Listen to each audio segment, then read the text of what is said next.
This is what it looks like sa umaga and this is what it looks like sa gabi. Hey guys, this is Kath and welcome to another home improvement journey. So, for this mini vlog is ikakabit na nga itong canopy na nabili ko dahil sobrang init talaga dito sa sala namin. Itong nabili ko is 3 meters, meron din siyang available na 2 meters. While ina-unbox ng pinsan ko itong canopy ay magchika muna tayo. Balak ko ngang magpalagay ng terrace dito sa front ng bahay namin pero wala pa talaga sa budget kaya nakapag-decide ako na bumili na lang muna nitong canopy. Of course, mas pinili ko tong parang Paris-inspired na canopy para aesthetic naman siya.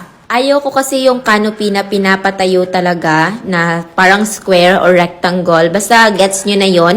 Kasi B, kapag ganyan dito sa lugar namin, parang may patay. Yan talaga yung first impression ng mga tao dito, B. And bet ko din kasi yung mga parang sa Paris na mga cafe. Alam nyo yon, yung mga ganito ba? 'Di ba? Napaka-social. By the way, dito muna tayo. Explain ko muna sa inyo kung paano to ginagawa ng pinsan ko. So, meron kang i-assemble na 4 na pipe. Yung dalawa dyan is yung haligi and yung dalawa naman is para sa pagkakabitan ng pinaka-canopy talaga. After mong i-assemble yung 4 na pipe, secure mo lang ng mga screws dahil meron na din siyang kasamang screw. Medyo easy lang naman siyang i-assemble kasi meron naman siyang kasama ng manual. And adjustable din pala yung height nito dahil meron siyang mga butas dyan na pwede mong i-adjust yung height. Para sa mga may planong bumili nito, makinig kayong mabuti dahil sasabihin ko sa inyo yung mga maling ginawa namin sa pag-a-assemble nito. Dapat pala hindi mo muna ikakabit yung silver na pipe dahil ipapasok mo pa dyan mamaya ang canopy. So, dinala na nga ng pinsan ko dito sa labas dahil hindi na siya kaya dito sa loob kasi sobrang haba niya, B. 3 meters ba naman? Dito kami nagkamali kasi kinabit na niya agad yung dalawang horizontal na pipe and hindi namin na-figure out na ipapasok pa pala yung pinaka-canopy talaga. So, ang nangyari, nag-unscrew na naman ulit tapos pinasok yung canopy and same goes dito sa isa pang horizontal na pipe. Okay, gets nyo na?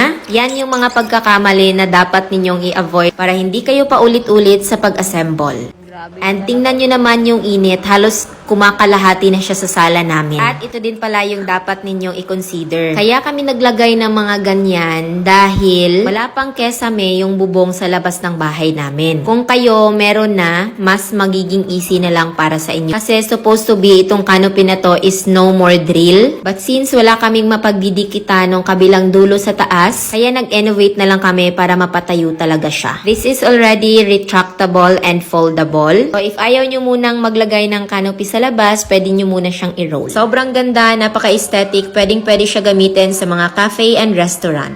O, diba, hindi na mainit dito sa sala namin. Alam nyo na, link in my yellow basket.